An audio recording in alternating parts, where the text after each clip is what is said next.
Não escapando à rotina dos dias anteriores, a manhã trouxe uma nova despedida. Estava na hora de deixarmos o zoo. Mantendo também a tradição, o pequeno almoço foi divino.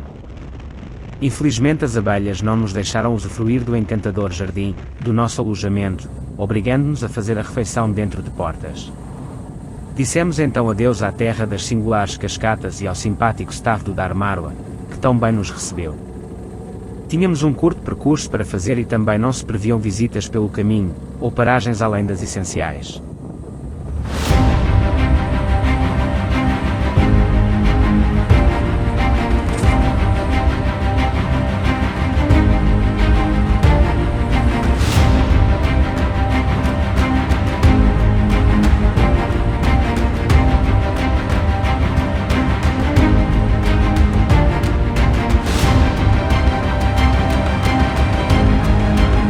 Fizemos-nos à estrada para percorrer paisagens que fugiam do cenário montanhoso. No início do caminho as grandes montanhas continuavam vigilantes, mas conforme prosseguíamos, as suas silhuetas ficavam cada vez mais longínquas, permanecendo apenas como pano de fundo. À nossa frente, estendiam-se vastos campos, por vezes com retas infindáveis. Viam-se plantações de oliveiras, cereais ou apenas terra árida, e começava a aparecer, com mais força, a marca humana. Povoações surgiam com frequência, cada vez maiores e mais movimentadas.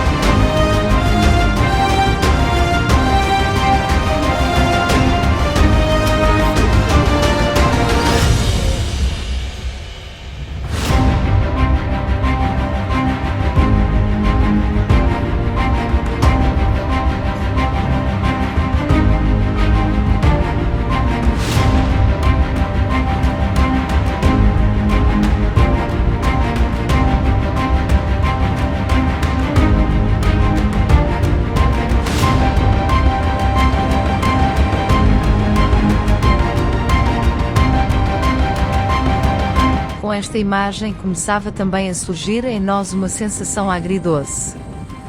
Por um lado, havia a excitação de ir conhecer uma das mais afamadas cidades de Marrocos, por outro lado, víamos o final a aproximar-se e sentíamos já saudades das pequenas e remotas aldeias da alta montanha. Mas Marrakech aproximava-se cada vez mais e iríamos sem dúvida aproveitá-la.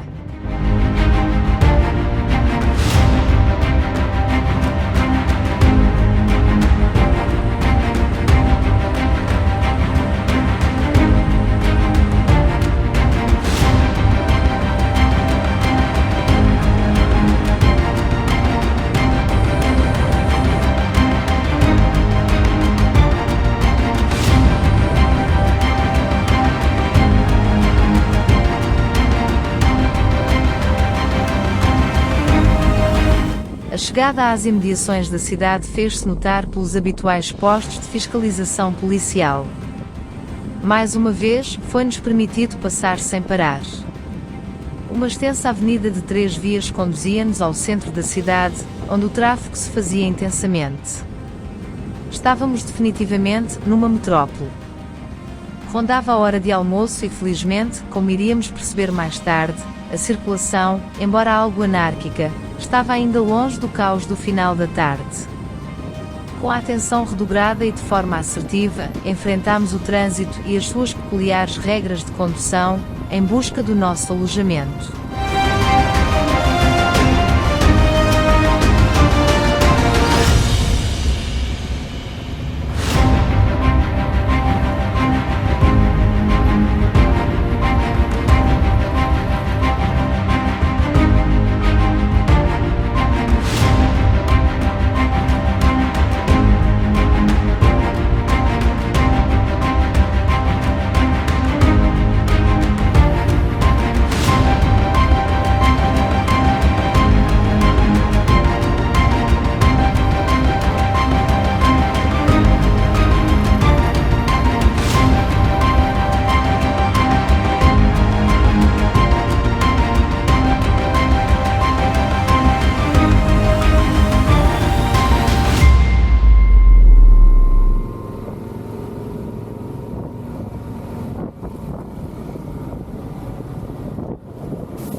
GPS não falhou e rapidamente chegamos ao nosso destino.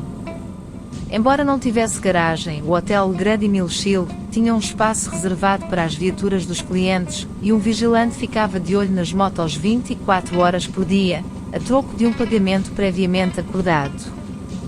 20 dirhams, ou seja, cerca de 2 euros por noite.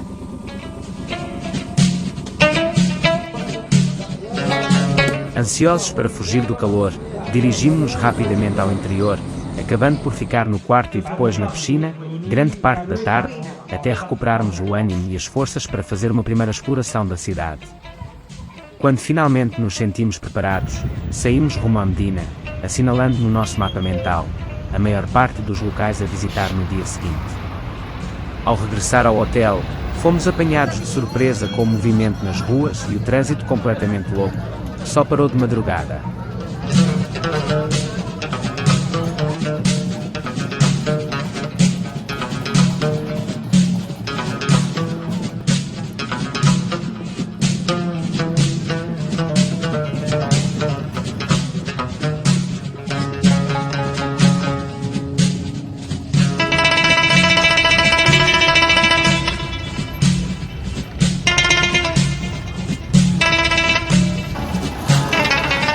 A noite passou e rapidamente nos preparamos para explorar a Cidade Vermelha, uma das 4 cidades imperiais de Marrocos. A ideia era sair cedo, para evitar as horas de maior calor e as filas de turistas. Embrenhámos-nos então nas apelativas ruas da Cidade Velha, onde se encontram os diferentes souks e inúmeros pontos de interesse. Tínhamos apenas um dia, o que nos obrigou a selecionar ainda mais as visitas. A Medina, por exemplo, é por si só um museu vivo, com os seus comerciantes e artesãos, e as respectivas lojas e bancas, com 1001 produtos, dos mais tradicionais aos mais exóticos e onde as cores do arco-íris serviam de paleta.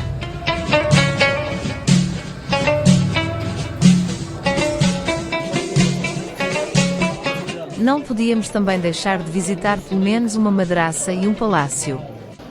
Escolhemos a Madraça Ben Youssef e o Palácio Bahia e em ambos, ficámos maravilhados com os intrincados mosaicos, os pátios e as salas revestidas a madeira ou pedra esculpida.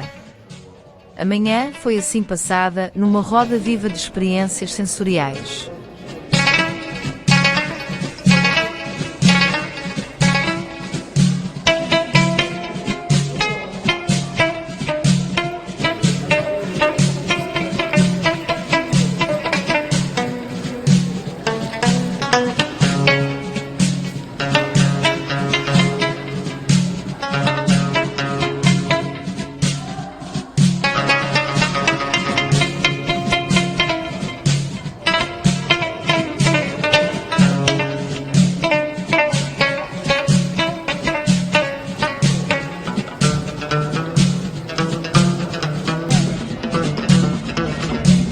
À hora de maior calor, voltámos a refugiar-nos no hotel, para à noite, regressarmos ao centro nevrálgico do comércio de rua, a inigualável Praça Jemaia Al-Fna, vigiada de perto pelo grande minarete da Mesquita Cotobia.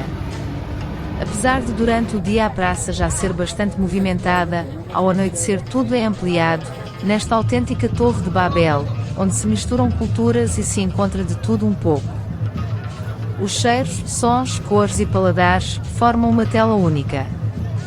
Um verdadeiro quadro vivo, do qual tivemos o privilégio de fazer parte por uns instantes. Depois de assistirmos a um memorável pôr do sol a partir de um dos terraços da praça, acabámos por fazer o jantar obrigatório numa das muitas bancas de comida, antes de regressarmos ao hotel e prepararmos-nos para a etapa que nos aguardava no dia seguinte.